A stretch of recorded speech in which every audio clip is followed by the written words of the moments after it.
La volatilidad e incertidumbre en los mercados financieros internacionales no cede. Al contrario, tiende a agudizarse y es altamente probable que se recrudezca en las próximas semanas, conforme se acerca la reunión de la Fed del 16 de septiembre. Se anticipa que septiembre será un mes de mucho movimiento y especulación financiera a nivel global, más aún cuando a los frentes abiertos como a la política monetaria de Estados Unidos y la situación en Grecia, se agregan factores que hacen más complejo y desalentador el escenario de corto plazo. Es el caso de la situación en China, al confirmarse con la devaluación del yuan que su desaceleración y debilidad económica son más graves de lo que se pensaba, con todo lo que ello implica para el resto del mundo. El impacto para México puede venir por un menor crecimiento del comercio internacional, así como más competencia por los mercados, con una mayor agresividad y capacidad de penetración de las exportaciones chinas. Por otro lado, ha aumentado la gravitación a la baja en los precios del petróleo y la producción, derivada de las menores expectativas de crecimiento mundial y los acuerdos geopolíticos en los que participará Irán. Todo ello proyecta que la situación actual en el mercado del crudo se prolongará cuando menos hacia el 2017, según las cotizaciones de futuros que hoy se negocian. Dicho proceso se suma al declive de la producción petrolera con los efectos previsibles para las finanzas públicas, sobre todo hacia el año que viene, cuando ya no tendremos acceso a coberturas en condiciones favorables. Por supuesto, la caída de los ingresos petroleros también incide en el tipo de cambio. Con este entorno, el escenario económico para este segundo semestre y en particular hacia el 2016 se está complicando.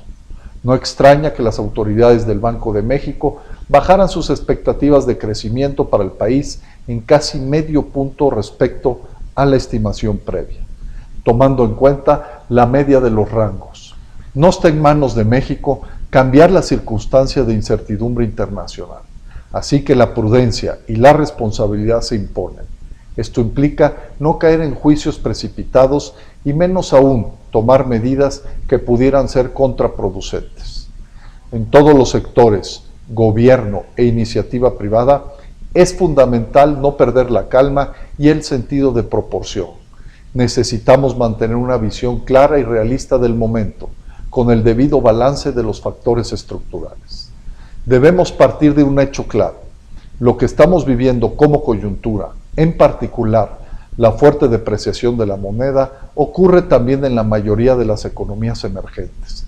Más temprano que tarde deberán despejarse disyuntivas fundamentales como las decisiones pendientes en Estados Unidos que determinarán si suben o no las tasas de interés. Sería un error estratégico responder a un problema de contingencia con acciones precipitadas de incidencia estructural, con acciones tales como aumentos anticipados en tasas de intereses o cambios abruptos en los procesos cambiarios. Podríamos acabar logrando poco en lo inmediato y en cambio generar efectos colaterales adversos. No hay que perder de vista que el modelo de libre cambio de divisas está cumpliendo con su papel de absorber con flexibilidad y fluidez los choques externos. Es inevitable que se presente una presión en los precios, pero recordemos episodios como el de la crisis del 2008 y 2009. Una depreciación más rápida e importante de nuestra moneda no se tradujo en un aumento sustantivo de la inflación y se recuperó la estabilidad del mercado cambiario. Por otra parte, los exportadores tienen una ventaja como la que está buscando China con su devaluación. Más importante aún, evitemos medidas que pudieran frenar o destruir la incipiente reactivación que empieza a observarse en algunos indicadores claves del mercado interno. Si bien se trata de una recuperación muy tenue y que aún debe consolidarse, sería un despropósito debilitarla. Al contrario, hay que fortalecerla. Es en el mercado interno donde reside el motor que urge acelerar en México. Las ventas de las tiendas departamentales y de autoservicio crecieron casi 8% en julio en términos reales y con ello se acumula un promedio anual para los primeros 7 meses del año de más del 6%, muy por arriba del 1.1% del mismo periodo en el año pasado. Los últimos datos del INEGI sobre ventas minoristas son coincidentes. Estas han crecido cerca del 5%, el doble que el año previo. En el mismo sentido, en lo que va del año, la comercialización interna de automóviles acumula un crecimiento superior al 21% como promedio anual, 3.5 veces por encima del balance en el mismo lapso del 2014. Lo que tenemos que hacer es estimular a otros sectores para que también aceleren el paso, como es el caso de la construcción, que no mantuvo el dinamismo que empezó a tener en el 2014. En lo general, México asiste a este entorno de inestabilidad financiera global con fortalezas importantes en términos macroeconómicos, a diferencia de muchos otros países que enfrentan problemas como una alta dependencia respecto a materias primas o finanzas públicas muy vulnerables. Además, tenemos opciones viables para impulsar un mayor crecimiento, con una perspectiva de mayor plazo. Contamos con el enorme potencial de las reformas. En lo inmediato, podemos avanzar en el gran reto de hacer que despegue el mercado interno. La estabilidad es prioritaria. Confiamos en que la Junta de Gobierno del Banco de México estará, como siempre ha estado, a la altura de su responsabilidad para cumplir con su obligación constitucional de cuidar el poder adquisitivo de nuestra moneda.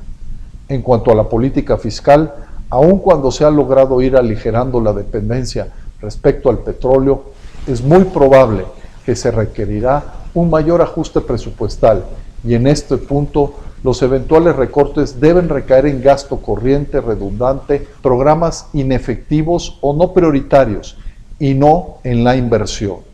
El ejercicio de base cero tiene que hacer un énfasis en este objetivo, una actuación responsable de las autoridades hacendarias conforme a estos parámetros dará mayores elementos de confianza a los mercados y a los inversionistas.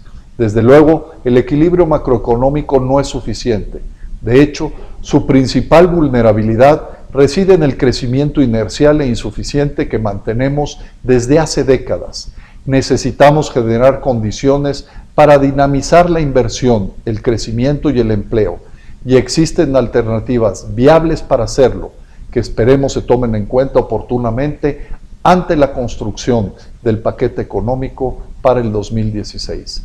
Estamos trabajando con las autoridades hacendarias para encontrar de manera conjunta las mejores opciones y confiamos en que habrá ajustes que tengan un impacto positivo en la economía y en las familias mexicanas.